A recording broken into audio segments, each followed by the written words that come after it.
Você está ouvindo a Rádio Bandeirantes de Campinas, ZYK 569, transmitindo em 1170 kHz. Bandeirantes Campinas. Quem gosta de esporte, de futebol, gosta mesmo é do domingo. Domingo Esportivo Bandeirantes, sempre a partir das 9 da manhã. Domingo Esportivo Bandeirantes. Rádio Bandeirantes. Porque sempre tivemos os microfones abertos para o debate, abertos para a opinião plural, abertos para a sua participação, é que podemos dizer que estamos fechados com você e com a verdade. É mais do que um compromisso. Porque sobre os fatos pode-se interpretar, fazer conjecturas das motivações, pode-se elaborar, projetar suas consequências. Mas os fatos são os fatos. E é aí que você vai nos encontrar sempre firmes. Não abrimos mão da verdade dos fatos. E sempre com foco em você, na defesa dos seus direitos. Mais do que nunca, Rádio Bandeirantes. Fechada com você, fechada com a verdade. Na minha opinião, a reforma do Congresso se preocupa muito. Agora na Rádio Bandeirantes, Bastidores do Poder.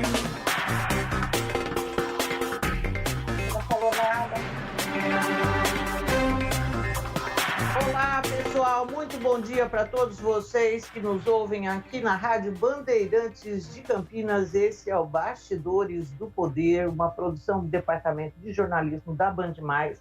Produção e apresentação, Zezé de Lima e Rose Guglielminetti. Mesa de som, Leandro Renato, Central Técnica, Gil, Kleber e Lucas Pessoa.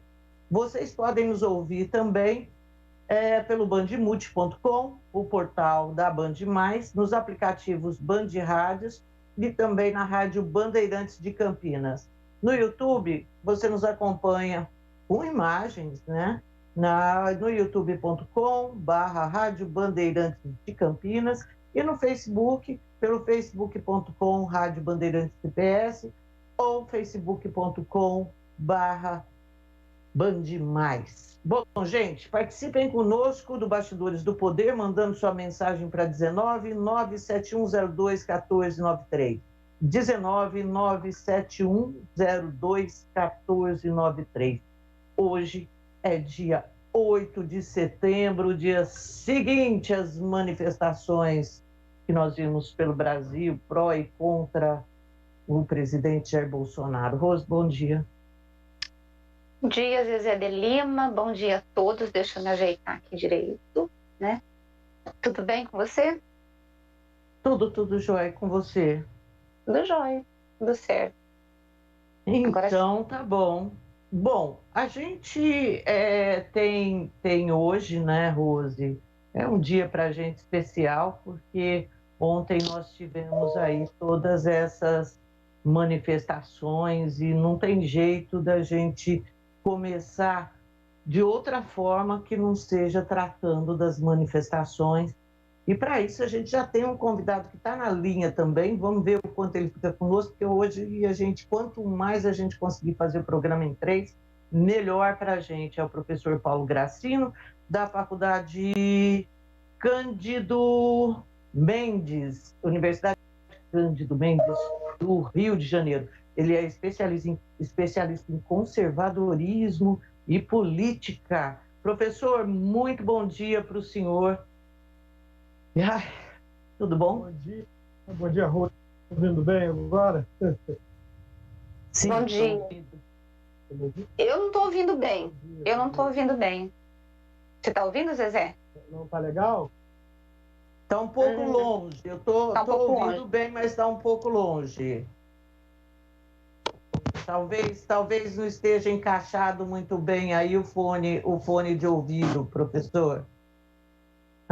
Eu aqui também, daqui a pouco, vou ter que dar um jeito, porque eu já vi que o meu está com problema, porque eu uso um protetor de celular, que eu tenho que tirar toda vez, senão interfere aqui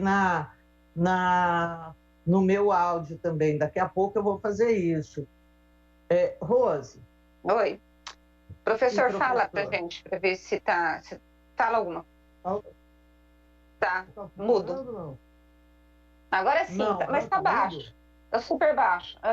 Tá muito longe. Bom, Zezé. Talvez seja o... Agora sim. Voltou e é o áudio. Porque ele voltou, estava ótimo, e aí, de repente, ele saiu de novo. Eu acho que é o contato do áudio. Não. Professor, tá O áudio direto do telefone, assim tá melhor. Assim tá melhor. Tá ótimo. Não. Não, tá ótimo. Assim Tá ótimo. Tá, então vamos sem áudio mesmo. Vamos. Professor, qual que é a tua avaliação? Sem áudio Bom dia, professor. Qual que é a tua avaliação em relação ao... Bom dia, Zé. Bom dia, Rose. Qual que é a tua avaliação em relação aos protestos de ontem? Bom, eu acho que não surpreendeu, né? Eu acho que é mais um pouco do que já tem vindo a escalada que vem sendo feita pelo presidente desde... Eu posso ser mais ousado e dizer que é a tática do Bolsonaro desde antes mesmo dele ser eleito. Essa sempre foi a tática do Bolsonaro, né? De jogar na Câmara, ele se fez no confronto, né? Desde antes mesmo dele iniciar a carreira política dele, essa é a tática dele, né? Confrontar, escolher um inimigo factível e centrar naquele inimigo que é factível e tentar aglutinar alguma força em torno de si. Então, essa sempre foi a tática do Bolsonaro. É óbvio que, com isso, eu não estou dizendo que o Bolsonaro pensa essas estratégias de ação política e de ação de marketing sozinho dentro do governo, né? Há toda uma equipe que a gente nem conhece ao certo a extensão dessa equipe, mas que o Bolsonaro tem, de fato... ele é aquilo ele tem aquilo que o Maquiavel chama de virtude e fortuna. Não necessariamente porque ele seja um virtuoso, não necessariamente porque ele tenha sorte, né? Na verdade, ele é a pessoa errada num tempo errado, né? Ele é uma pessoa que aglutina para si um sentimento de ressentimento bastante pujante na nossa sociedade. Ele próprio é um grande ressentido e caiu como uma luva para um momento trágico que vivemos na nossa sociedade. Então ele teve a sorte de ser uma pessoa que catalisa esse momento ruim da nossa história. Bom, professor, assim, eu queria, na verdade, começar do começo para a gente fazer uma análise um pouco mais aprofundada do que foi aquela manifestação ontem, que a gente viu aí em várias capitais. A gente viu manifestação da esquerda, nós vimos também essas manifestações pró-Bolsonaro que nós estamos focando hoje. A primeira coisa, a cobertura da imprensa de uma maneira geral, a primeira coisa que colocou foi, inclusive a gente aqui, foi um movimento golpista. Eu queria que o senhor definisse para o nosso ouvinte por que foi um movimento golpista, porque muita gente não entende quando a gente diz isso. Eu acho que precisamos ser didáticos nesse sentido para que as pessoas entendam o que se pode e o que não se pode. O que é manifestação democrática, que todo mundo tem direito, e manifestação golpista, que é uma coisa que atinge aí os poderes da República e acabam levando a situações como essa que a gente vive hoje. Fala para a gente, define para o nosso ouvinte. Bom, primeiro,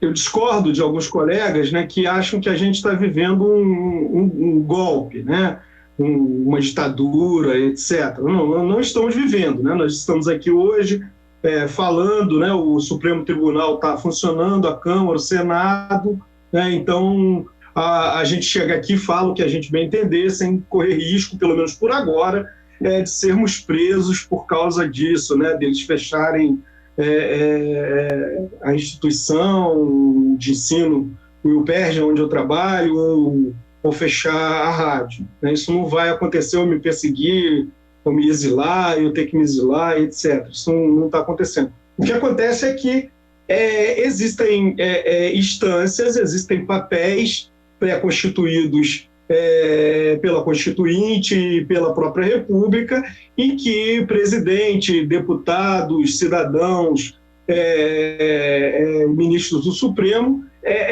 têm deveres, têm prerrogativas e têm limites, né? E esses, quando se pensou lá atrás, né, essa divisão tripartite do poder, ou seja, judiciário, legislativo e executivo, né, se pensou a ideia dos freios e contrapesos, né, a ideia de que uma instituição limitaria o papel da outra, né? E aqui no Brasil foi dada a prerrogativa do Supremo errar por último, né? Ele interpreta a Constituição e erra por último, né? Porque você sempre pensou uma casa da justiça como sendo composta de homens e mulheres peritas no direito, né? E não políticas, né? Infelizmente, a gente tem uma escolha política desses membros da Suprema Corte, e muitas vezes esses membros agem de acordo com interesses de quem os escolheu e não de acordo com a Constituição, mas isso já é uma outra questão, né? E desde isso, para a gente ficar especificamente no caso que a gente tem em tela aqui, que são as manifestações promovidas pelo presidente Bolsonaro no dia de ontem, mas manifestações que são... Ontem foi o ápice, né, de manifestações que o Bolsonaro faz diariamente, de ataques que o Bolsonaro faz diariamente à ordem legal do país, né?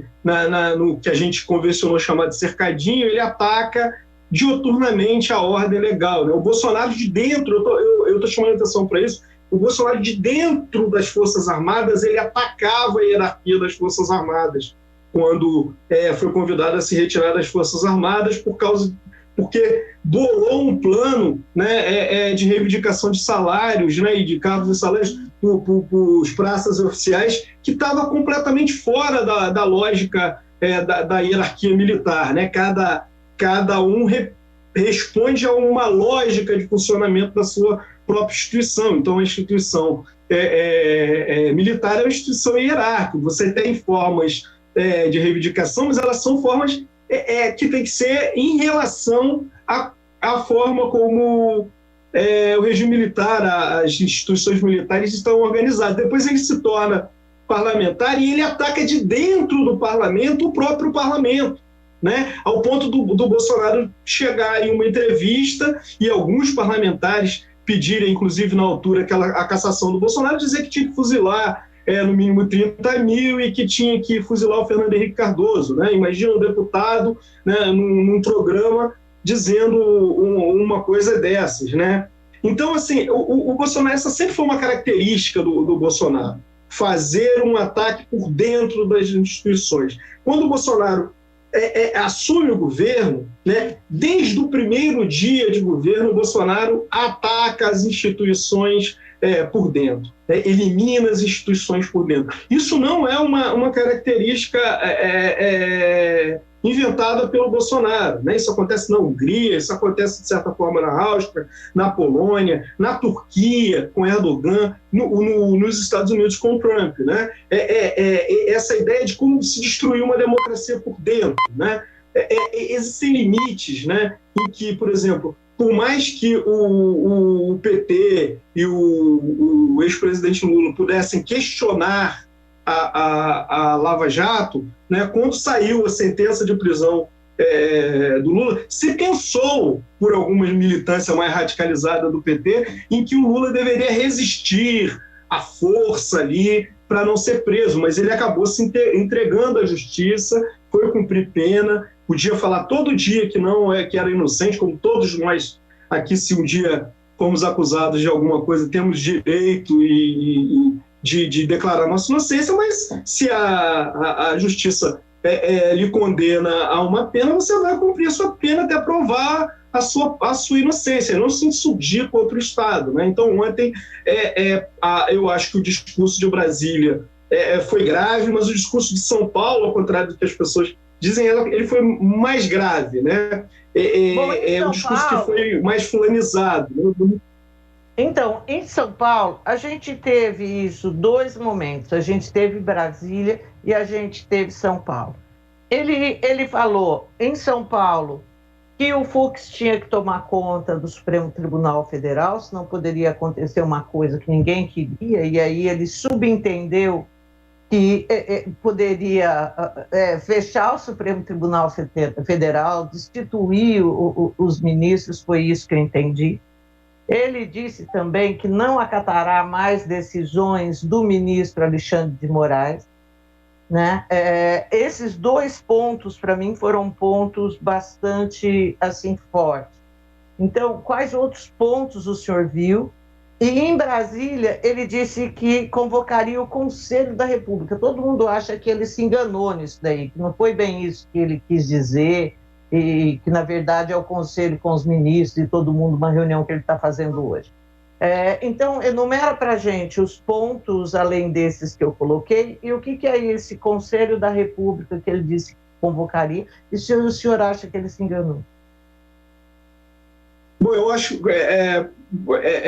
que a gente tem que... só uma questão antes, né? A gente tem que levar um pouco a sério a tática e a estratégia política do Bolsonaro e dos círculos mais próximos a ele, e principalmente a ação das pessoas que o acompanham, né? Ao invés da esquerda ficar taxando o Bolsonaro de louco, e os seus seguidores de gado, de radicalizado, né? Existe uma estratégia política bastante clara ali, né? Existe uma estratégia política que dá certo, e ela é bastante clara. Ela mobiliza por uma ligação emocional com o público, mas também por um cálculo racional, né? E isso fica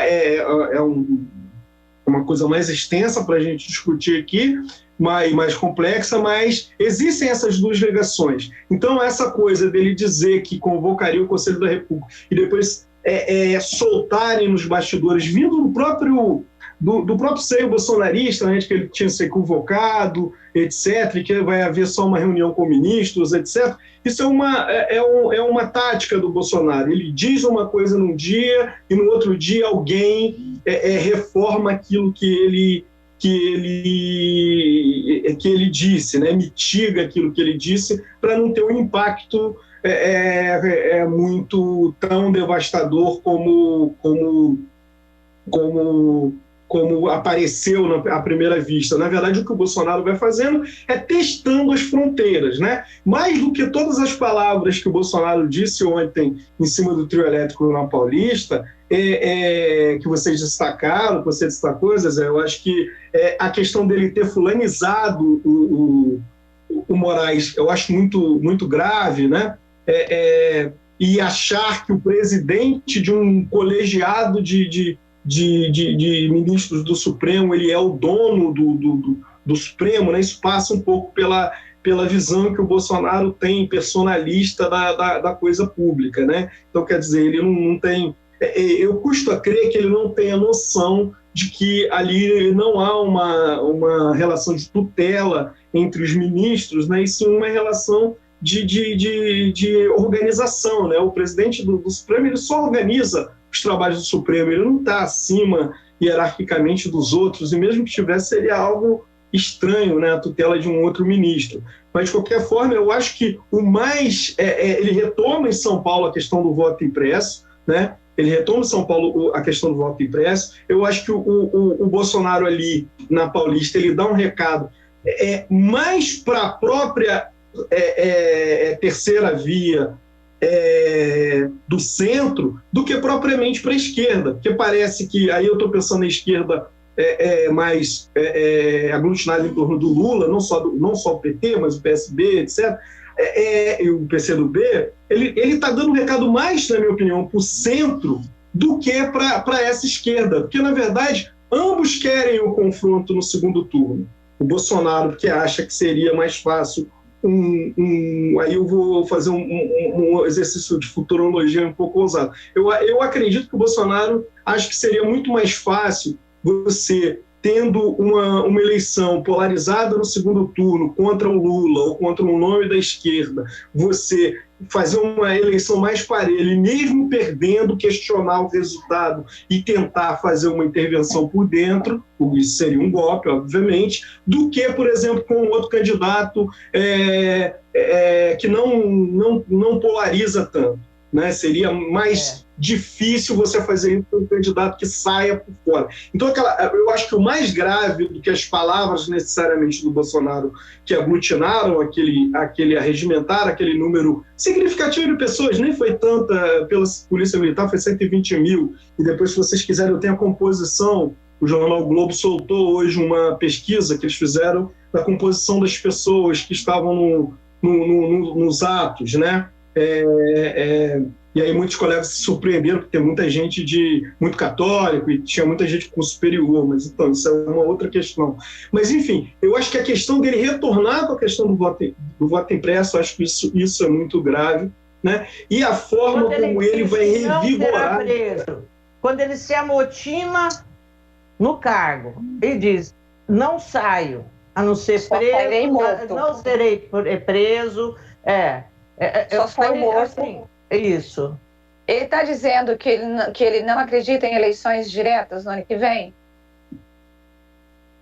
Eu acho que sim, né? Ele não acredita numa eleição que ele não possa sair vitorioso, né? O Bolsonaro, ele tem uma ideia, vou me repetir, ele tem uma ideia personalista do cargo. Ele sabe que em alguns pontos, né, para botar o estilo de fazer política dele em jogo, ele teve que avançar muitos sinais, né? Isso, vamos lembrar, eu acho que isso só foi possível que a gente teve um esgarçamento democrático muito grande a partir do impeachment da Dilma, né? A gente teve um esgarçamento muito grande a partir do impeachment da Dilma, uma liberação de força de energia política gigantesca, tanto à esquerda quanto à direita, né, que eu acho que vem desde de junho de 2013, e é difícil, né, para o organismo social se reaglutinar novamente, né, para poder ter outro fôlego, para ter outro impeachment. Né? Eu acho muito difícil. Né? A gente está aqui, Zezé, com muitas participações de ouvintes, mas eu só para deixar clara aquela primeira pergunta, a manifestação ela é considerada golpista, porque ela pede o fechamento de instituições como o Supremo Tribunal Federal. É por isso, essa é a diferença, né, professor, em relação às outras manifestações. É quando você ataca as instituições e você diz uma democracia, você fecha as instituições para que uma democracia não possa ter os freios, como o senhor colocou. É isso, né? Sim. Essa ideia de que você possa... antes do Lira, se a gente lembrar, né, antes do Lira ser eleito presidente, as manifestações pediam o fechamento do Congresso, né? Pediam o fechamento do Congresso, e um dos alvos era o Rodrigo Maia, que era o presidente. Né? Agora as manifestações se voltam para a ideia de fechamento do Supremo, né? Porque o Supremo tem funcionado como deve funcionar, como um contrapeso dos excessos da Câmara e da Presidência da República. Infelizmente, faz algum tempo, né, que, porque a nossa Câmara legisla pouco, o Supremo legisla muito, tem uma hipertrofia do judiciário no Brasil, né, e que pode causar algum embaraço para alguns agentes públicos, né, entre eles, obviamente, as classes políticas. Né?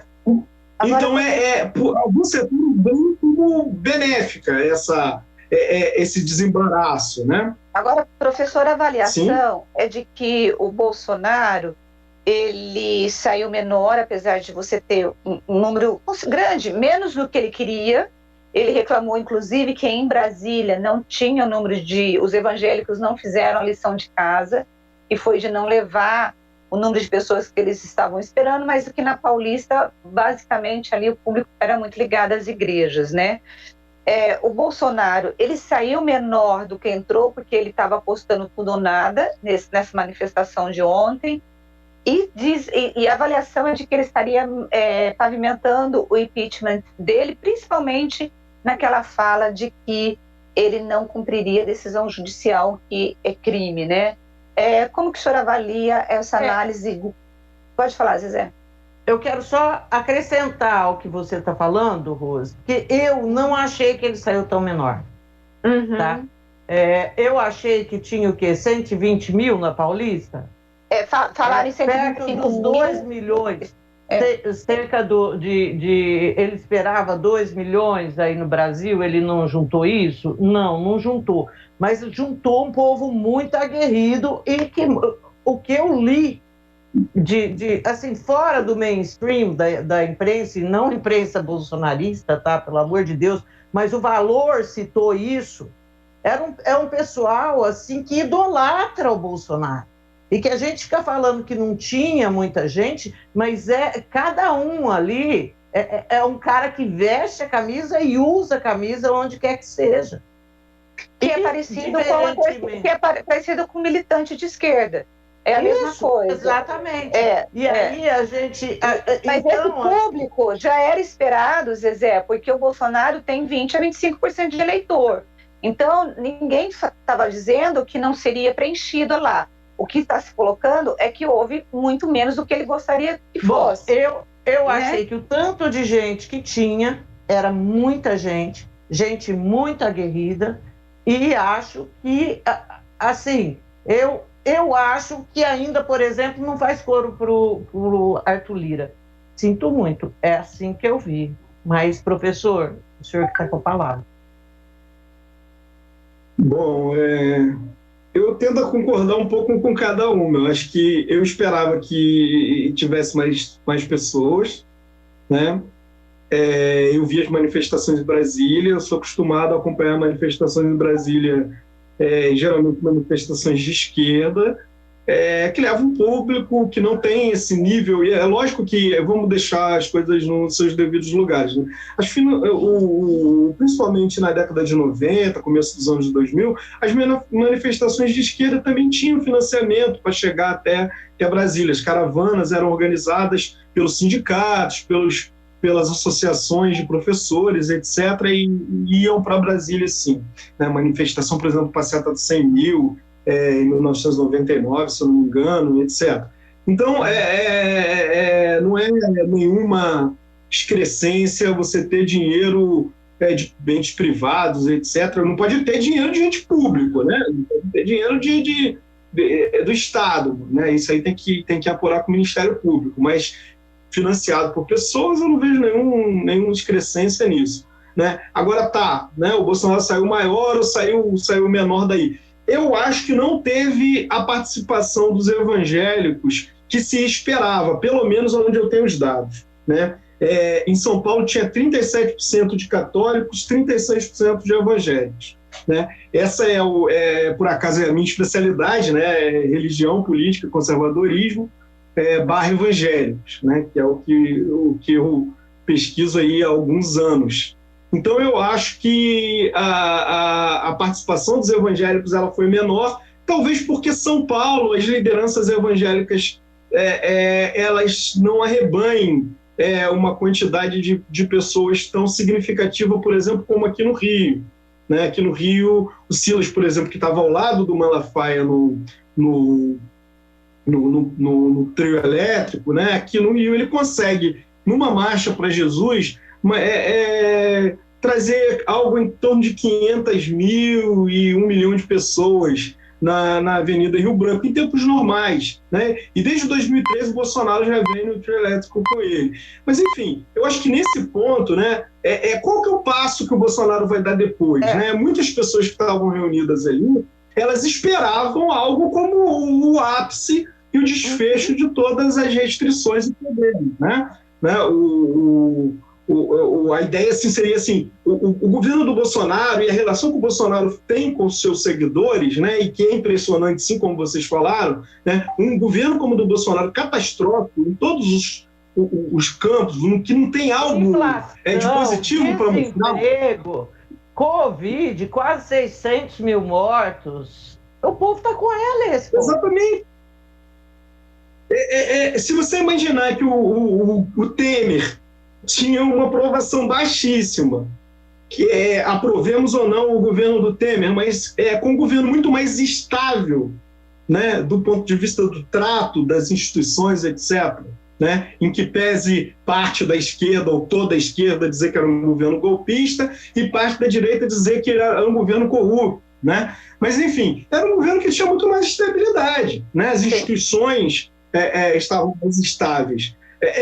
Você não tinha um Covid aí matando 600 mil pessoas, né? A inflação estava mais ou menos controlada e o desemprego estava numa curva para baixo quase estável, né? Então, enfim, e ele tinha uma aprovação baixíssima.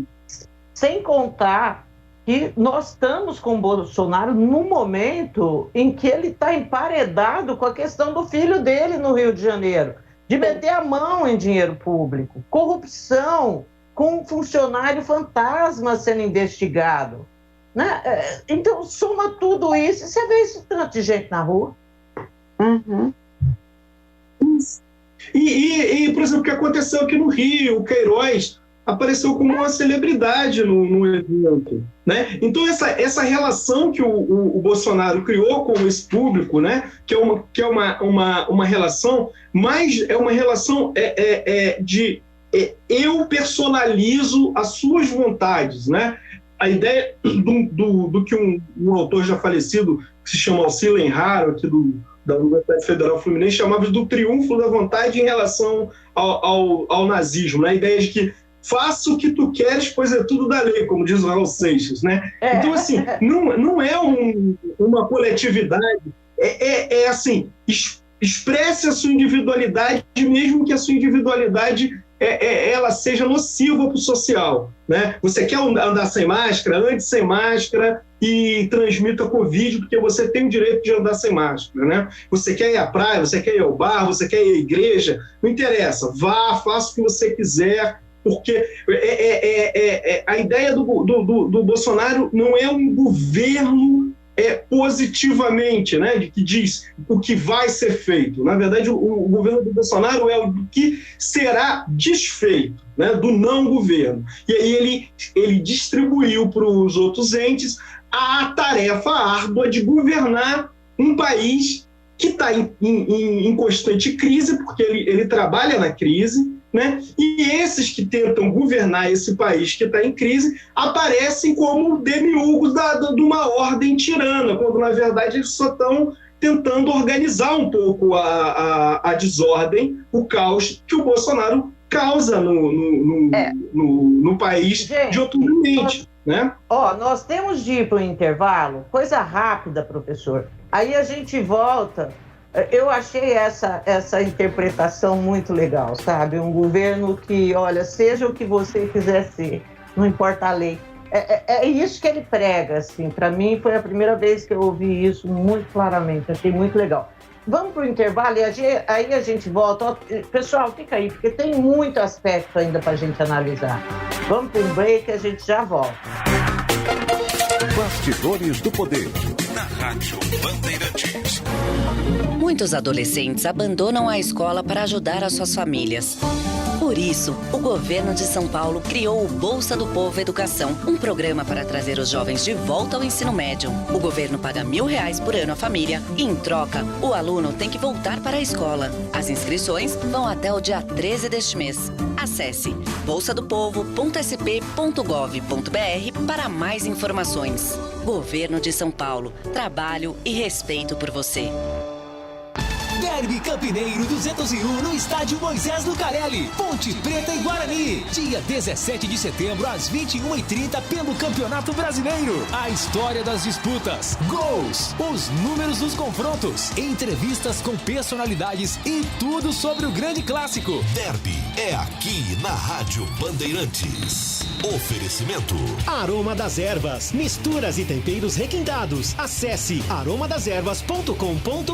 Iga Atacado, muito mais variedade, muito mais para a sua economia. Confira no site iga.com.br. Siga no Facebook e Instagram. Iga Atacado Oficial. Sua saúde é prioridade na Drugstore Popular. Acesse drugstorepopular.com.br. Acessórios 3 Vias. Peças, acessórios e serviços especializados para caminhões e picapes. Acessorios3vias.com.br. WhatsApp 97403-277. Ótica Fábrica dos Óculos. Armações de marca própria a R$ 49,00. Só vende barato quem fabrica. AZ Company Engenharia. Empresa de Campinas com mais de 10 anos de experiência. Voltada na recuperação de fachadas e estruturas prediais. azcompany.com.br. Company com Y. Iga Atacado, muito mais para a sua economia. Produtos no atacado e no varejo. Ofertas sensacionais todos os dias. Arroz saboroso 5 quilos, R$ 16,98. Azeitonas verdes Diza fatiadas 100 gramas, R$ 2,79. Shampoo Seda 325 ml, R$ 5,59. Ofertas válidas até segunda-feira, dia 13 de setembro. Tem muito mais nas lojas, abertas até às 22 horas. Aproveite, pague com cartões Alimentação. Confira em iga.com.br. Em 2021, a rede Drugstore Popular completa o seu 10º aniversário. Vamos às ofertas. Toalha umedecida Huggies, R$ 9,99. Fralda Pompom, R$ 19,99 o pacote. Listerine Cool Mint, R$ 9,99. Peça pelo WhatsApp 19-98932-0486 ou pelo Disque Entregas 19-3722-7866. Ofertas válidas até 30 de setembro. Sua saúde é a prioridade na Drugstore Popular. Ótica Fábrica dos Óculos. Armações de marca própria, só R$ 49,00. Qualidade e bom preço é na Fábrica dos Óculos. Conheça a nova loja na Avenida Doutor Campos Sales, 786, no centro de Campinas. E mais 17 lojas na região. Siga no Instagram e Facebook, @fábrica.óculos. Fábrica dos Óculos. Só vende barato quem fabrica. Aroma das Ervas, uma linha completa de misturas e temperos requintados, equilibrados harmoniosamente, oferecendo mais praticidade e o máximo de sabor às suas receitas. Aroma das Ervas está presente nos principais supermercados e hortifrutis de Campinas e região. Conheça toda a nossa linha de produtos. Acesse aromadeservas.com.br. Trânsito. Alberto Sarmento, motorista, encontra alguns pontos onde reduz um pouco a velocidade, mas não chega a perder tempo não, faz um bom caminho pela Marechal Rondon, Andrade Neves, também a Francisco José de Camargo Andrade. Quem ama tranquilidade escolhe os tubos e conexões Tigre, que levam água para toda a casa com segurança e durabilidade há 80 anos. É por isso que quem ama tranquilidade, ama Tigre. Rádio Bandeirantes. Fechada com você. Fechada com a verdade. Você está ouvindo Bastidores do Poder, na Rádio Bandeirantes.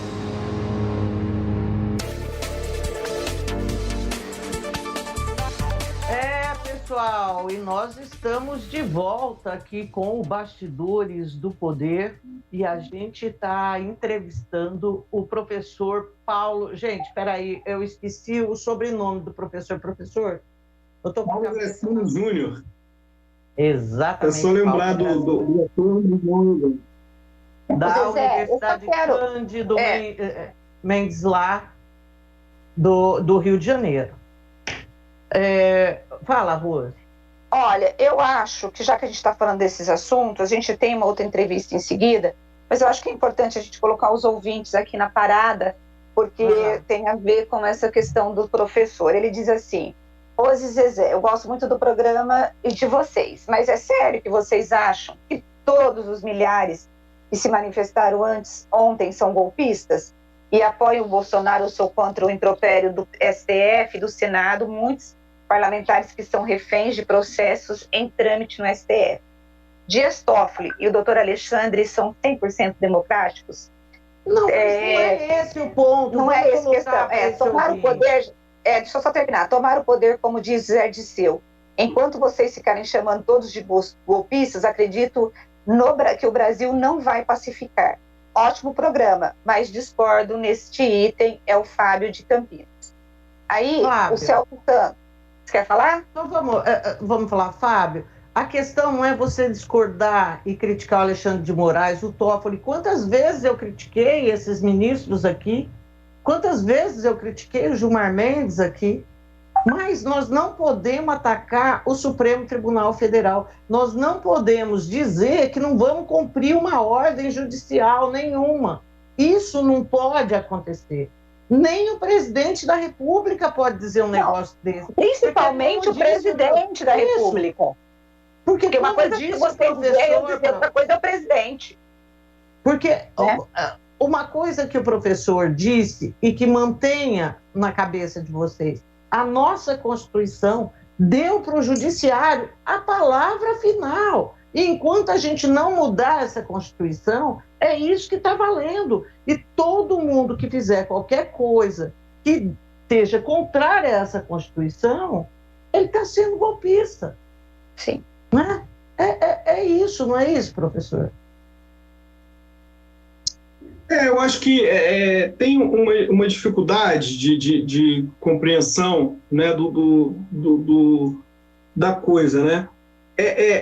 A gente é um país imenso, né? Diz o IBGE que agora nós temos 210 milhões de habitantes, né? Imenso também em termos territoriais.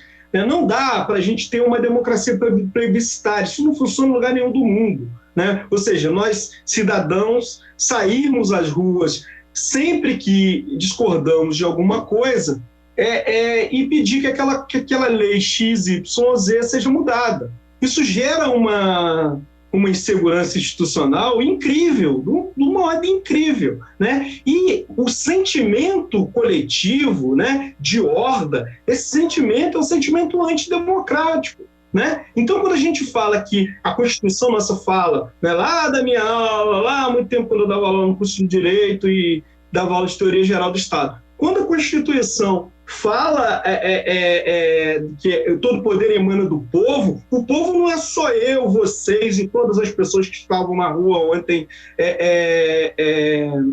apoiando o evento do manifestação pró-Bolsonaro.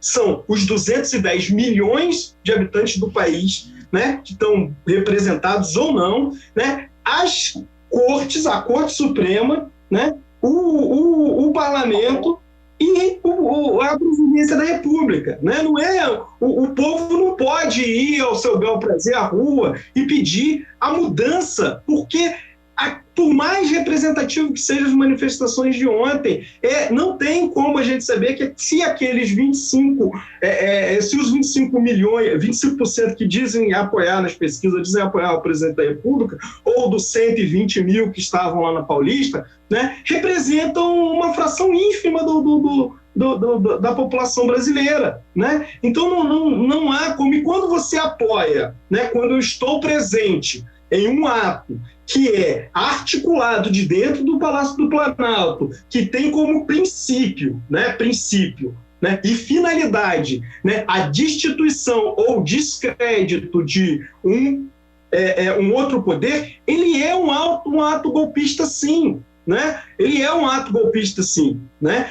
Lembrando, o Zé Dirceu fez essas equivocadas investidas e o Zé Dirceu foi julgado e condenado.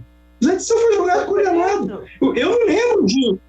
Ele foi preso. Eu não lembro do Zé Dirceu sair com fuzil ou dizer que ia matar presidente do Supremo ou pegar na rua, né? Não, foram na casa dele, genuíno, foram na casa dele, pode ter protestado, levantaram lá a mão, mas saíram lá algemados e foram para a cadeia, né? Então, assim, não dá para colocar no mesmo peso, né? Isso sou eu que estou dizendo, né? Isso aí é um fato que é difícil da gente contestar. Enfim, quando você... colocação... E acho que a gente fazer essa colocação não quer dizer que a gente concorde com tudo que o Supremo decide. E que eu não acho que muitas vezes o Supremo ele causa instabilidade em vez de dar a estabilidade que o país precisa.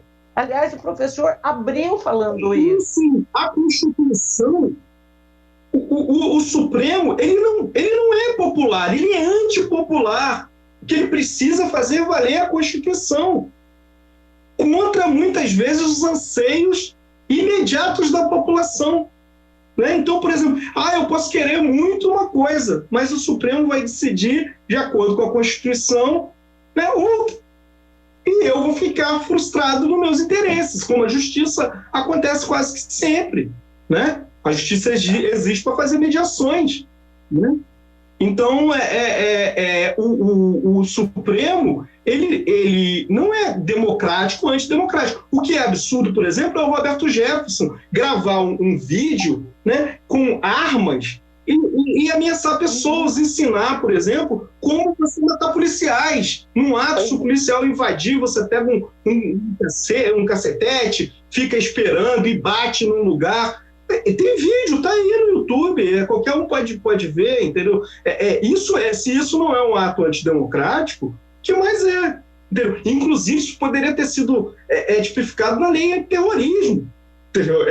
Você não pode dizer que você vai publicamente, você pode dizer no barzinho, na mesa da sua casa, mas assim, publicamente gravar um vídeo, um presidente de um partido dizendo, com arma na cintura, arma na mão, dizendo como atacar policiais que quiserem fechar igrejas, como atacar agentes da lei, não. Isso não. E o que vai vir depois disso? Vai vir o que depois? Bom, professor, adoramos. A entrevista foi muito legal. Acho que nós temos que repetir, porque isso daqui vai ecoar, né? Ainda. Vai. Eu quero agradecer muito, senhor, pela sua disponibilidade. Nós temos uma outra entrevista agora. Infelizmente, eu vou ter que encerrar. Então, eu agradeço muito a disponibilidade. Agradeço a você, aqui conosco.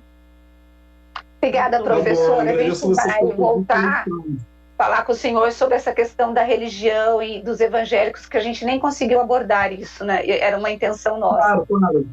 A gente fala de uma outra... Estou à disposição, tá bom? Obrigada, viu? Obrigada, tá bom, tchau. Professor, um abraço. Eu ia falar boa semana, mas bom resto de semana. Tchau, professor. Bom resto de semana, tá bom. Tchau. Tchau. Bom, gente, olha, Rose, nós já vamos para a próxima entrevista, porque senão a gente vai ter o nosso convidado que vai ficar aí esperando e foi tão gentil em aceitar falar conosco. O advogado Pedro Qualiato, eu acho que é isso. Qualiato. Bem, japonês, vocês estão vendo. Não, italiano. É lógico, né, Rose? Pelo amor de Deus. Muito bom dia, doutor Pedro. Bom, ele é especialista em direito de saúde e vai falar com a gente sobre essa decisão aí da ANS, que acabou reduzindo o valor dos planos de saúde, mas eu não sei se a gente está pagando menos, não. Quem tem desconto em folha igual eu não presta muita atenção, pessoal. Eu não prestei atenção no meu, Rose, mas também é um contrato novo, e aí, sendo contrato novo, deve ter aumentado. Mas muito bom dia, doutor Pedro, como vai o senhor? Bom dia, Zezé. Bom dia, Rose. Vocês estão me ouvindo bem? Sim. Ótimo. Então, tá bom. Bom dia a todos os ouvintes do programa Bastidores do Poder. Muito obrigado pelo convite. É um prazer estar aqui participando. Prazer é nosso, doutor Pedro. Doutor Pedro, vai lá, e aí, o que está acontecendo com os planos de saúde? A gente está pagando menos? Zezé, para responder a sua pergunta, eu vou fazer a distinção aqui. A resposta é sim. Alguns tipos de planos de saúde tiveram uma redução obrigatória de 8,19% agora no mês de agosto. Mas quais os planos de saúde que sofreram essa redução? Foram os planos de saúde familiares ou individuais, aqueles planos que nós contratamos diretamente através dos nossos CPFs, certo? Isso representa aproximadamente 20% do total dos planos de saúde contratados no Brasil, tá? No Brasil, a gente tem um universo aí de aproximadamente 50 milhões de pessoas seguradas, beneficiárias de algum tipo de plano de saúde. Desses 50 milhões, aproximadamente 8 milhões são beneficiários de planos de saúde familiares ou individuais. Este grupo foi beneficiado com esta redução obrigatória que foi aplicada pela ANS agora no mês de agosto. Redução essa representando um reajuste negativo de 8,19%, algo inédito que nunca aconteceu antes na história do funcionamento dos planos de saúde no Brasil. Bom, Agora, vai lá, Rose. Não, vai você, pode ir. Doutor Pedro, assim, eu acho, hoje está muito difícil, inclusive, você conseguir um plano esse plano individual. E quando consegue, é um plano extremamente caro, né? A gente eu tenho visto pessoas aí desesperadas tentando fazer esses planos por meio de sindicatos, de associações, né? Para poder ter um seguro saúde. Mas o que eu queria saber em relação a esses planos individuais é que, por exemplo, geralmente as seguradoras, né? Elas incluem mais serviços, tiram serviços. Como é que eu posso estar atenta a esse cumprimento dessa regra? Zezé, existem 3 modalidades, em linhas gerais, de planos de saúde no Brasil. O primeiro são os planos de saúde familiares ou individuais que você contrata diretamente com a sua operadora de saúde, através do seu CPF. Existe também exatamente esse, Zezé, que você acabou de falar, que são os planos coletivos por adesão, que você contrata através de uma associação ou de um sindicato que representa a sua categoria. Isso é feito muitas vezes como uma forma de minimizar, de diminuir o custo, né? Uma redução de custo, porque você, em vez de contratar individualmente, você contrata através de uma coletividade de pessoas. Geralmente esses planos são menos caros, menos custosos para as pessoas. E a terceira modalidade, que também é bastante utilizada no Brasil, são os planos coletivos empresariais, que são aqueles que são contratados através das empresas que você trabalha, são negociados diretamente da empresa com a operadora de saúde e parte desse custo é repassado aos funcionários, aos colaboradores da empresa. São esses 3 tipos. Respondendo a sua pergunta, Zé, quais os cuidados que você deve tomar, né, na assinatura de um plano? Primeiro, ter a consciência que o plano individual familiar geralmente é um pouco mais custoso, é um pouco mais caro, porque é contratado individualmente junto à operadora. Segundo, estar atento especialmente às exclusões das coberturas.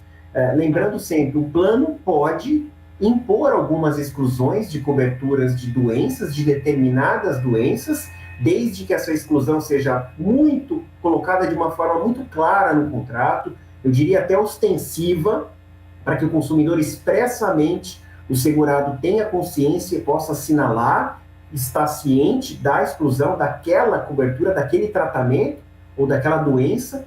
Porém, uma vez não excluindo determinada doença, aquela doença automaticamente ela está incluída na cobertura e aí o plano não pode escolher quais os tratamentos que ele vai disponibilizar ou que ele não vai disponibilizar para aquela doença que está coberta. Portanto, uma vez coberta a doença, o plano é obrigado a disponibilizar todos os tratamentos disponíveis e reconhecidos pela medicina moderna, sejam eles tratamentos hospitalares, domiciliares, ambulatoriais e qualquer outro tipo Doutor Arthur, eu consigo entender porque a gente acaba comprando os planos, sejam eles coletivos ou individuais, mas o que me pega muito nessa relação entre o cliente e as operadoras dos planos de saúde é a forma como eles tratam os seus clientes. Quando você precisa de uma intervenção, de um hospital, consulta você marca e você vai lá, ok, você espera o médico, ele que te coloca lá a data. Mas quando você precisa de um exame, você precisa de uma cirurgia, o paciente tem quase que comprovar que ele está doente mesmo. É terrível. Eu passei há uns 3 anos, eu tive que fazer um tratamento e eu precisava de um tratamento e eu tive que mandar um monte de documentação, um monte de coisa. Eu quase desisti do tratamento, porque eu já não gosto de fazer, já não gosto de médico. Eu quase desisti, porque a impressão que eu tenho é que eles nos tratam como bandidos, assim, no sentido de que você está mentindo. Agora, a culpa é do paciente ou são dos médicos que acabam pedindo muitos exames? Como melhorar, né? Ou como fazer com que o direito do consumidor ele seja respeitado quando acontece esse tipo de coisa, porque é quase praxe. Muito provavelmente os ouvintes que estão aqui ouvindo programas vão ter exemplos de situações em que eles foram quase que humilhados, vamos assim dizer.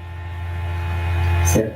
Rose, é uma situação muito delicada, porque geralmente a pessoa contribui com o plano de saúde por anos, algumas vezes por décadas, religiosamente, pagando pontualmente as suas prestações, esperando e contando com o fato que ela está coberta e segura no caso de uma doença ou de um tratamento.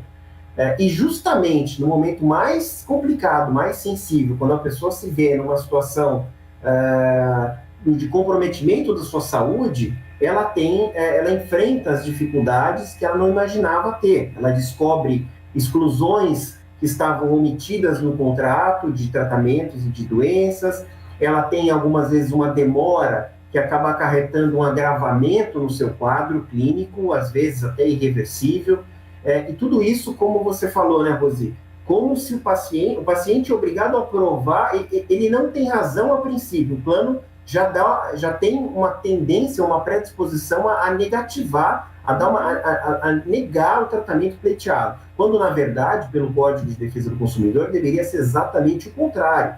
O Código de Defesa do Consumidor estabelece que o ônus da prova é do plano. Quer dizer, que se o plano tiver qualquer questionamento ou dúvida em relação ao estado de saúde do paciente, ao tratamento necessário, é o plano que teria que trazer indícios, evidências de que aquilo que está sendo pedido não é razoável, não é o caminho mais correto. E, de novo, o plano não tem o direito de opinar na recomendação médica sobre o tratamento que o médico que acompanha o paciente recomendou. O plano ele tem que apenas que disponibilizar o tratamento quando recomendado pelo médico com CRM, desde que seja um tratamento reconhecido pela medicina, baseado em evidências, desde que seja um tratamento com registro na Anvisa e preferencialmente um tratamento que também esteja no rol da ANS, como aqueles tratamentos obrigatoriamente cobertos pelos planos de saúde. Bom, quando a gente enfrenta uma situação dessa, de ver aí a tua necessidade recusada, quais os caminhos? Eu sei que muita gente acaba entrando em contato com a ANS, mas, ao mesmo tempo, sei também que um tanto de outras pessoas duvidam e muitas vezes precisam de uma resposta rápida que acham que não vai chegar. O que a pessoa faz, doutor Pedro? Zezé, basicamente a pessoa tem 3 caminhos que ela pode recorrer no caso de uma negativa ou de uma demora exagerada, ou até de uma resposta incerta, que às vezes o plano de saúde tem, a operadora, uma resposta que não é clara, se aquilo foi autorizado ou não. O primeiro caminho é uma queixa ou um pedido de esclarecimento junto à ANS, que é a Agência Nacional da Saúde Suplementar, que regula o funcionamento das operadoras do plano de saúde. A resposta é rápida? Ela tem, dependendo do caso, a resposta é rápida, sim. Eu estou falando aqui em 72 horas, eu estou falando em 5 dias úteis, tá? Essa resposta, ela não vai necessariamente resolver o problema, porque ela pode ser um pedido de esclarecimento por parte do paciente ou por parte do plano, da operadora.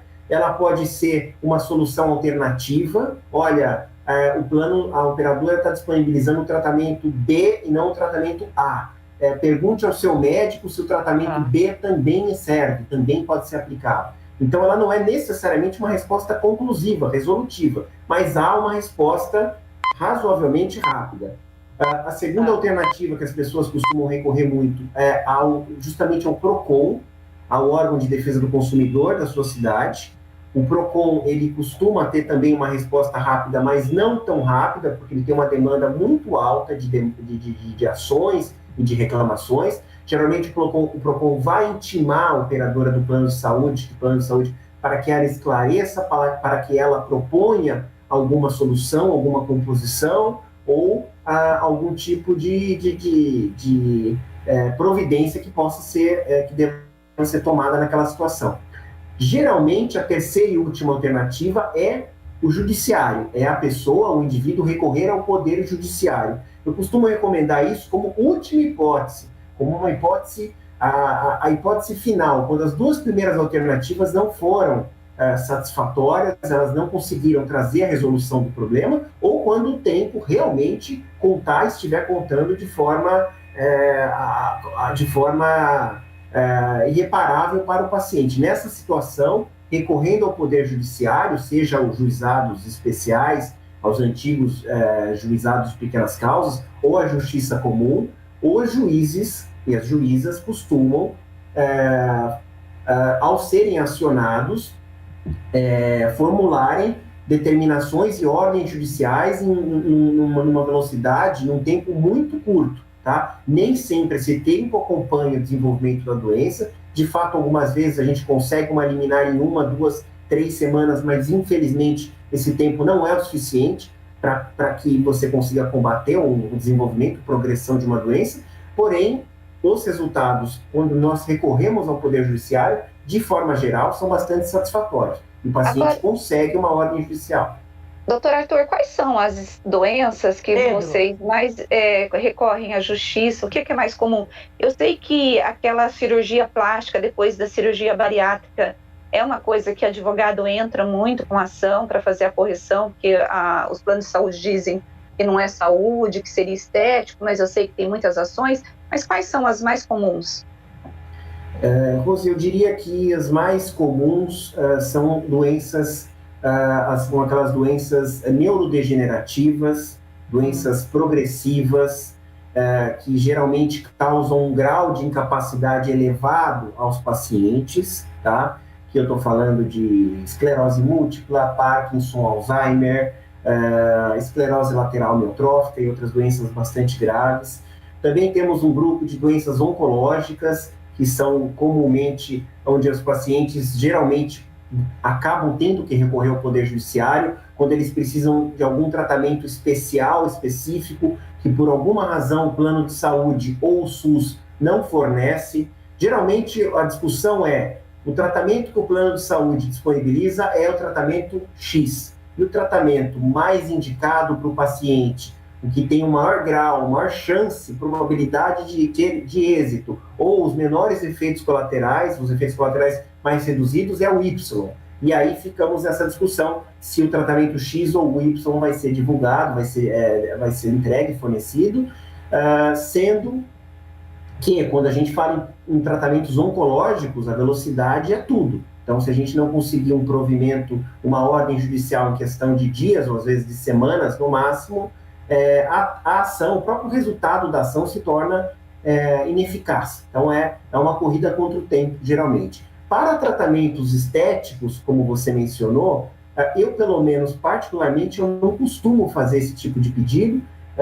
Não é que não hajam decisões nesse sentido, mas no escritório eu prefiro utilizar esse último recurso da medida judicial para medidas, quando a gente está falando aqui em risco de morte, em risco de falecimento ou de agravamento irreversível de doenças graves. Hoje os tratamentos para câncer, existem tratamentos bastante avançados, né, que vão direto na célula cancerosa e geralmente são tratamentos comparados com os convencionais da quimioterapia, são extremamente caros, né, doutor Pedro? Mesmo esses tratamentos, a justiça tem dado ganho de causa aí para os segurados? Sim, se o tratamento indicado pelo médico, ele tiver comprovadamente uma eficácia baseada em estudos, se ele for comprovadamente o tratamento com um efeito colateral mais reduzido, aqui, só para tomar como exemplo, tratamentos oncológicos, os mais modernos atualmente, alguns deles são até via oral. Quer dizer, aquela questão do ambulatorial, da internação, muitas vezes acaba sendo evitado. Se esse tratamento for realmente de forma evidenciada e comprovada com exames e relatórios médicos o mais indicado para o paciente, a chance, a probabilidade do paciente conseguir êxito, ter êxito numa ação judicial é alta. De fato, é alta contra os planos. Já contra o SUS, a discussão é um pouco mais a fundo, porque aí a discussão orçamentária também vai entrar. Então, se for um tratamento com um custo muito elevado, o SUS, em sua defesa, a Procuradoria do Estado ou a Procuradoria da União, vai responder demonstrando, na questão financeira orçamentária, o quão custoso aquele tratamento vai ser para o órgão público, quantas pessoas poderiam eventualmente serem atendidas com aquele gasto, com aquele valor, e quais as alternativas que o órgão público, que o SUS teria, então, para oferecer como para aquele tratamento do paciente que tenha, eventualmente, o mesmo grau de eficácia ou um grau de eficácia próximo do tratamento mais moderno pleiteado na ação judicial. O senhor acha que o fato da longevidade, ela tem implicado no custo dos planos de saúde? Porque nós estamos falando, todas as doenças que o senhor elencou aí, são doenças que elas só aparecem na terceira idade, ou na melhor idade, da melhor qualidade, como fala, né? Você acha que você não está gostando disso, não, né, Zezé? A melhor idade, sei. Fala que é a melhor idade. Mas a gente percebe que quando você vai compor, né, o custo de um plano de saúde, obviamente a longevidade ela impacta, né? E como equilibrar? Porque, meu Deus, é muito caro um plano de saúde depois dos 50 anos. Rosi, de fato, a faixa etária é um dos elementos que mais contribuem com o preço dos planos de saúde. São 3 os elementos, né? O primeiro, a faixa etária, mudança de faixa etária. Então, aqui a gente está falando de 10 em 10, de 5 em 5 anos. Lembrando que o último reajuste, legalmente falando, a operadora de plano de saúde só pode aplicar reajuste por faixa etária somente até os 60 anos de idade. Então, geralmente, o último reajuste por faixa etária é realizado aos 59. Por isso que acaba ficando muito caro você contratar um plano de saúde após os 50 anos. O segundo índice que mais impacta nos reajustes e nos preços do plano de saúde é a sinistralidade, que é o índice de utilização do plano. Quantas vezes aquela pessoa ou aquela família utiliza o plano de saúde anualmente? Aquilo também é levado em consideração na hora do reajuste. E o terceiro índice é o reajuste de preços ao consumidor, que aí entra o valor da mão de obra hospitalar, o valor dos insumos hospitalares, dos remédios, dos leitos de hospital e tudo isso. São esses 3 fatores, mas o fator da faixa etária talvez seja o mais impactante do ponto de vista financeiro para as mensalidades dos planos de saúde. Doutor Pedro, a pessoa pagou o plano a vida toda por meio de uma empresa e chega a hora dela se aposentar. Ela pode levar aquele plano com ela ou não? Bom questionamento, Zezé. Isso é um ponto crucial para muitas pessoas quando decidem se aposentar ou deixar uma empresa, né?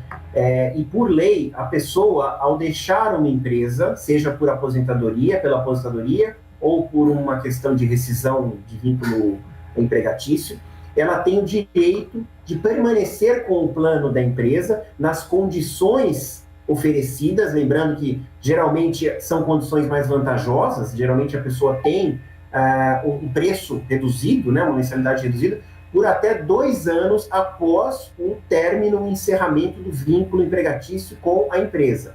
Por que eu disse até 2 anos?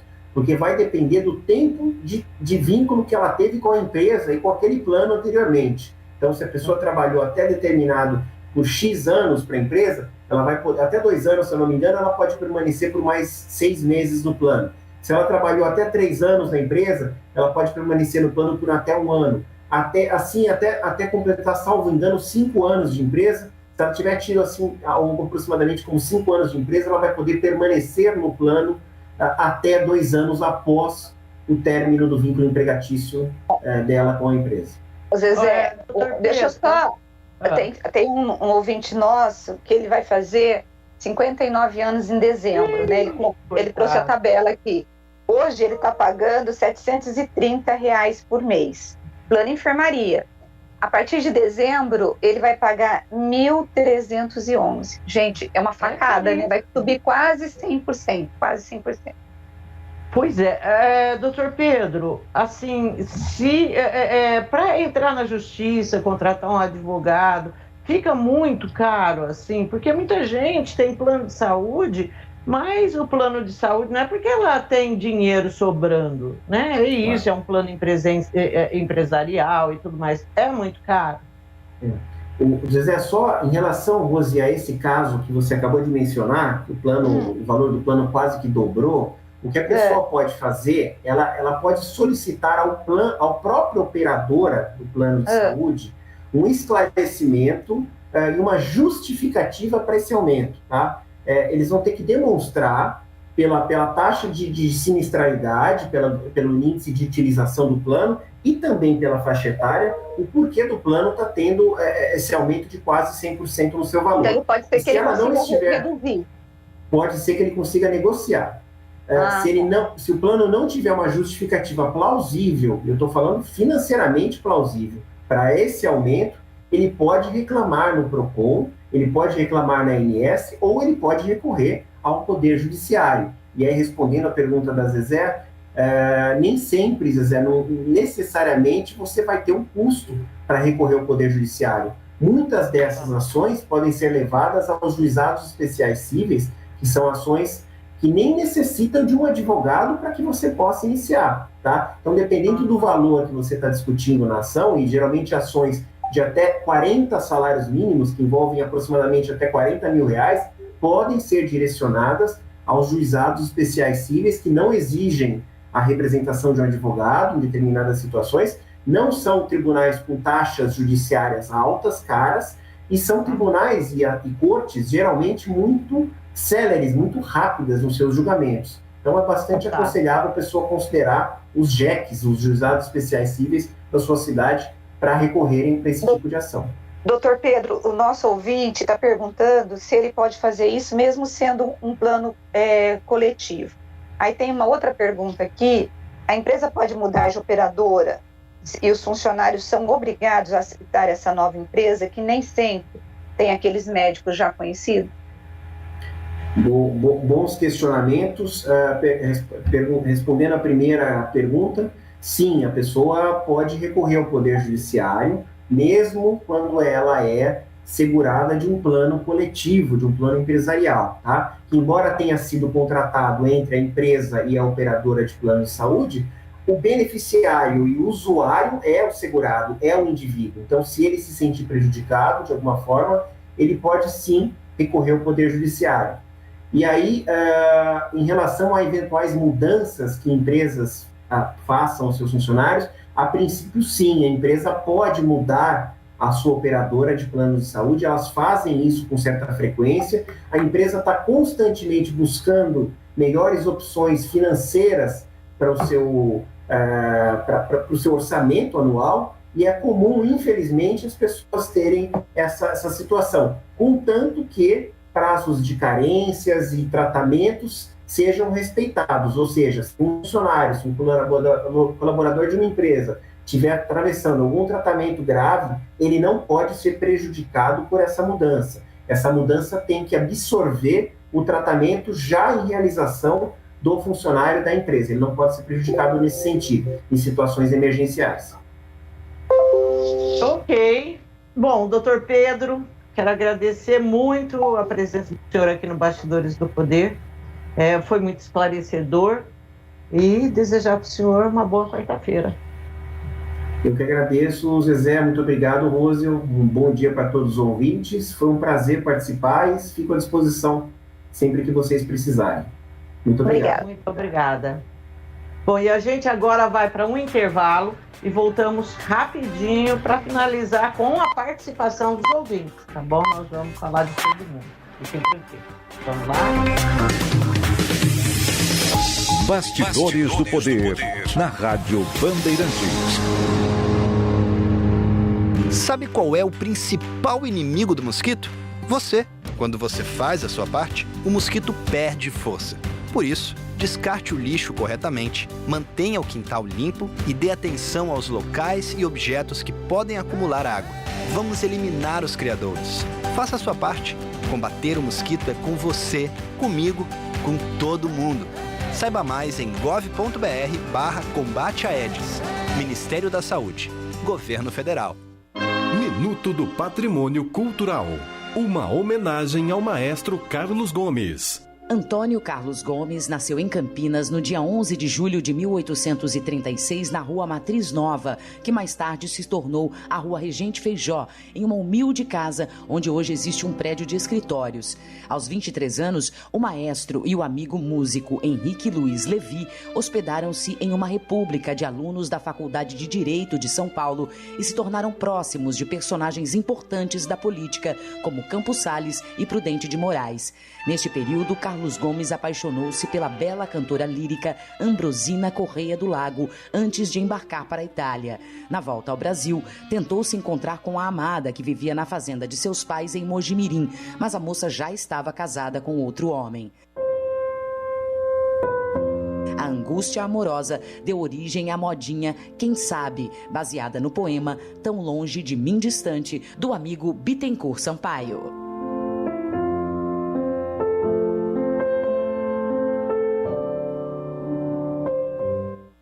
Minuto do Patrimônio Cultural. Realização Grupo Bandeirantes e Academia Campinense de Letras. Para nós da Sanasa, a vida está sempre em primeiro lugar. Por isso, em tempos de pandemia, estamos agilizando os atendimentos online. Antes de ir até uma das 10 agências de atendimento, acesse o site sanasa.com.br/agendamento e agende o seu horário. Lembre-se, o agendamento é obrigatório e necessário para evitar aglomerações. Agendamento digital Sanasa. Toda hora é hora para combater a Covid-19. Sanasa, a vida em primeiro lugar. Muita gente acha que dinheiro é um assunto muito complicado, mas não é. Complicado é crescer sem entender a importância de poupar, investir e sonhar. Pensando nisso, o governo federal, por meio do Ministério da Educação, vai oferecer aos professores cursos gratuitos de ensino de educação financeira. Conheça os cursos em edufinanceira-na-escola.gov.br. Ministério da Educação, Governo Federal, Pátria Amada Brasil. Não importa se o tema é leve, polêmico, divertido ou incrível. O que realmente importa é que você seja sempre o primeiro a saber. Bandemulti.com. Todo o conteúdo do Grupo Bandeirantes em um só clique. Notícias atualizadas de 4 grandes regiões do estado. A qualquer hora. Entretenimento, esporte, utilidade pública. A informação que você precisa. Acesse bandemulti.com. Saiba sempre mais. Agora, News Drops com Henrique do Vale, direto de Nova York. E o Talibã anunciou a formação de um governo interino de linha dura para o Afeganistão, preenchendo os cargos principais com veteranos do grupo militante que supervisionou a luta de 20 anos contra a coalizão militar liderada pelos Estados Unidos. Nenhuma mulher ou membro da liderança deposto do Afeganistão foi selecionado para cargos de gabinete interinos, apesar das promessas do Talibã de um governo inclusivo e uma forma mais moderada de governo islâmico do que quando esteve no poder pela última vez de 1996 a 2001. A escalação de altos líderes incluem ex-presidiários de Guantánamo, membros de um grupo terrorista designado pelos Estados Unidos e membros que estão presentes em listas de sanções internacionais. Sirajuddin Haqqani, que será o ministro interino do interior, está na lista dos mais procurados do FBI, com uma recompensa de 10 milhões de dólares. O anúncio da liderança foi feito no mesmo dia em que o Talibã usou tiros, detenções e espancamentos para esmagar a dissidência, enquanto dezenas de manifestantes afegãos marcharam pela capital, Cabul. E o presidente Joe Biden prepara discurso sobre a próxima fase da sua resposta à pandemia. Enquanto as autoridades ainda estão finalizando os detalhes, o discurso deve abordar escolas, empresas privadas e requisitos para funcionários federais. O número cada vez maior de casos de Covid-19 e, particularmente, a proporção crescente de casos relatados em crianças está fazendo com que muitos especialistas em saúde se preocupem com as perspectivas à medida que o ano letivo começa em todo o país. Enquanto isso, 13 funcionários das escolas públicas do condado de Miami-Dade morreram de Covid-19 desde 16 de agosto. O presidente americano prometeu também total apoio do seu governo aos esforços de socorro do furacão Ida e defendeu o uso do seu plano de infraestrutura para tomar medidas imediatas para enfrentar os efeitos da crise climática. Você ouviu News Drops aqui na Rádio Bandeirantes. Trânsito. Quem utiliza o corredor Dom Pedro não encontra dificuldades na rodovia Dom Pedro, faz um bom caminho pela Anel Viário Magalhães Teixeira, também encontra boas condições na Zeferino Vaz em toda a sua extensão. Todo mundo sabe que o feijão é inseparável do brasileiro, mas você sabia que o feijão Caldo Bom é o único com qualidade de verdade e satisfação garantida? Acesse Caldo Bom e confirme. Rádio Bandeirantes. Fechada com você. Fechada com a verdade. Você está ouvindo Bastidores do Poder, na Rádio Bandeirantes. E nós estamos de volta com o Bastidores do Poder. Eu prometo que agora eu não vou abrir essa minha boca, essa língua. Vai sim, viu? Essa língua para a Rose poder ler tudo. Bom, vamos ler aqui. Deixa eu só arrumar aqui a minha câmera, porque depois eu morro de medo do Rodrigo ligar e falando, você tá tarde na câmera. Bom, olha, o Celso Santos, ele diz assim, gente, bom dia. Ontem bateu uma tristeza tão profunda, vendo aquela multidão alienada venerando o Bolsonaro e suas sandices. Eu fico imaginando como o Brasil poderia ser diferente se essa massa se reunisse democraticamente para cobrar dos políticos as pautas que realmente importam para o país. Por que será que aquilo que realmente importa à nação parece não atrair os interesses das massas? Abraços, o Celso Santos. O Claudemir, deixa eu ver aqui, o Edivalmir. Vi na passeata dos verdes e amarelos muitas famílias, pai, mãe, filhos e avô. Pai e netos. Por que na passeata dos vermelhinhos não aparecem essas configurações? Edivalmir. Edivalmir, não tem nada a ver essa história. O Edivalmir está dizendo que uma é da família e o outro não. Será que são por causa dos valores morais que estão defendidos? É isso, Edivalmir, que você quer dizer? Por exemplo, o Thiago, aqui em Campinas, né, ele estava na passeata, e ele disse que ali na passeata dos pró-Bolsonaros você via mais pessoas mais adultas, mas os jovens não era muita gente lá não. Mas eu acho o seguinte, Zezé, não dá para você dizer, eu não gosto de nada daquilo que você coloca assim, essa turma é defensora disso e o outro é de outra coisa. É muito complicado, né? Olha, o Claudemir, bom dia, meu Deus, que desespero das duas minimizando as manifestações do Brasil inteiro. É lamentável. Não escuta, é um cara que não escuta, porque eu não minimizei em momento nenhum. Aliás, eu disse que 120 mil na Paulista para o Bolsonaro é muita coisa, que eu não via como todo mundo vê. Eu não aguento mais falar com gente que não escuta, Rô. Não escuta. Olha, bom dia, eu discordo do ponto de vista de vocês. Acho que os preços em alta são fatores da economia. E o Bolsonaro conseguiu juntar tanto o povo e ele saiu vitorioso nesse ponto. O que o cara está dizendo é o seguinte, que não tem problema, que a economia não é culpa do Bolsonaro, é isso. Bom, enfim. A economia é problema do Bolsonaro. Do governo. É problema do governo. E é espantoso que ainda com tudo isso de problema que a gente tem, de inflação, de juros subindo, 120 mil pessoas tenham ido à Paulista, porque o cara é forte mesmo para esse grupo de pessoas. Não tenho a menor dúvida disso. Eu falei isso. Sim, o Luiz Carlos, ele diz assim, quanto vai custar para os cofres públicos essa campanha eleitoral do Bolsonaro? 2 aviões, 2 helicópteros, mais toda a comitiva. Ele está jogando para os seus seguidores a responsabilidade de cometerem algum ato antidemocrático. Cada vez se percebe que tem menos capacidade de governar o nosso país. O Luiz Carlos, ele está dizendo, se não serviu para o exército, como serve para presidente? Bom, Zezé, os meus... O povo escolheu. Quando o povo escolhe, gente, qualquer um serve para presidente. Você vai lá, bota seu nome, um partido banca seu nome, você vai para as urnas e você vence, você é presidente. Né? Assim, a crítica que eu tenho em relação ao Bolsonaro é dele não se comportar como presidente da nação brasileira, mas sim de um time de futebol, que é o time dos amarelinhos, deu não poder, num dia 7 de setembro, sequer tocar o hino nacional, porque foi apropriado. Agora é de uma parcela da população brasileira, uma parcela que não me representa.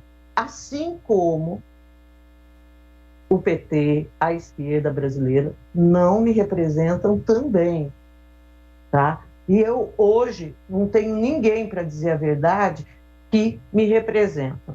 Mas, olha, eu queria fazer mais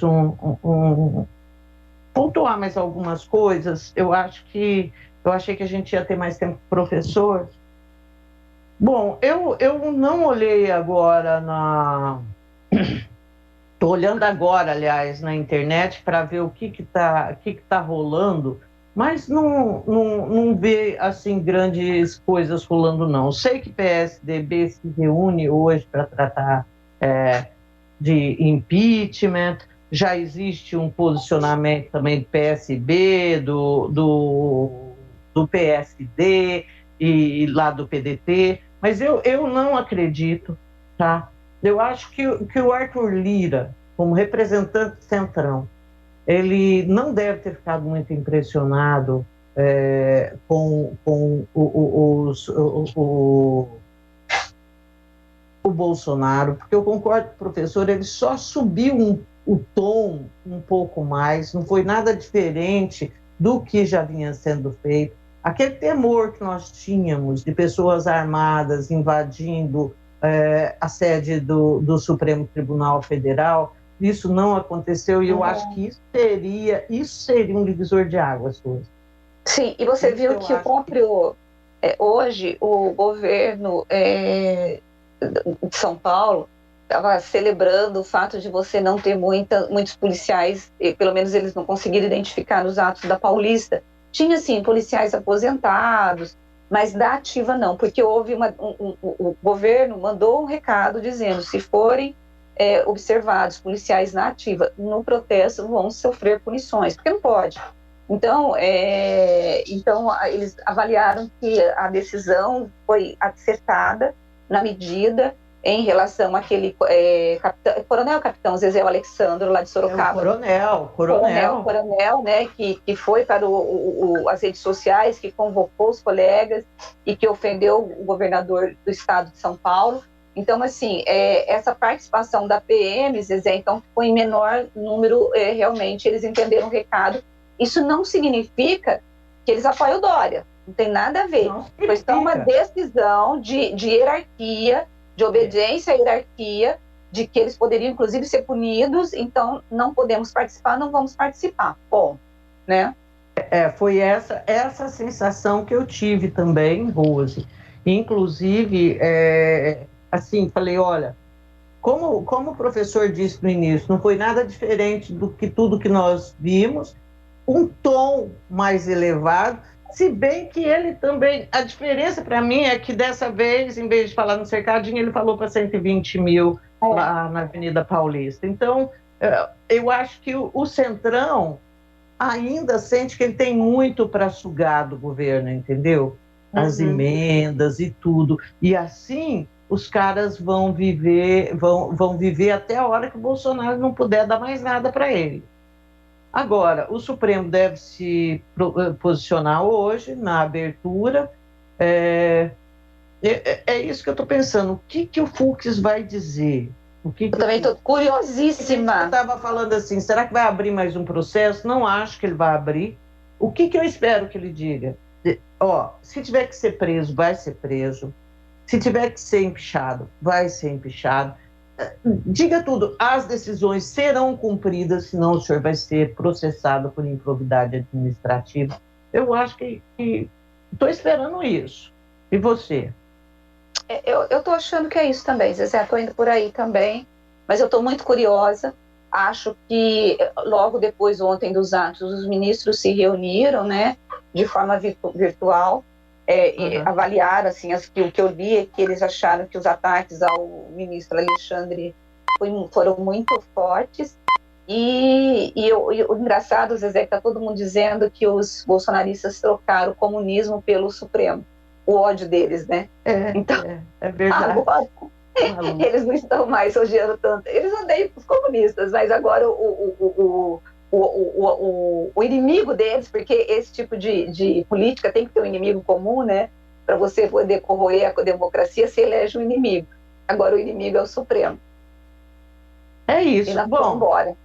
Se eu não ir embora, que eu tenho uma reunião agora. O esporte está chegando. Gente, beijo para todo mundo. Beijo, amanhã, quinta-feira, 10 horas, estamos aqui de novo, tá bem? Tchau, pessoal. Esperamos vocês. Tchau. Você ouviu Bastidores do Poder na Rádio Bandeirantes. 1170 kHz. Bandeirantes AM. Minuto do Patrimônio Cultural. Uma homenagem ao maestro Carlos Gomes. O campineiro Antônio Carlos Gomes, vivendo durante o reinado de Dom Pedro II, em pleno século XIX, não poderia deixar de compor modinhas e canções.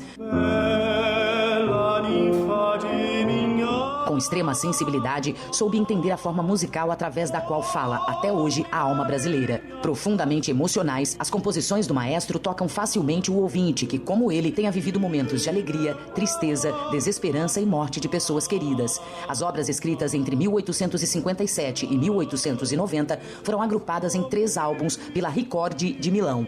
Nelas é possível apreciar o tom brejeiro, a beleza melódica e a expansão do lirismo.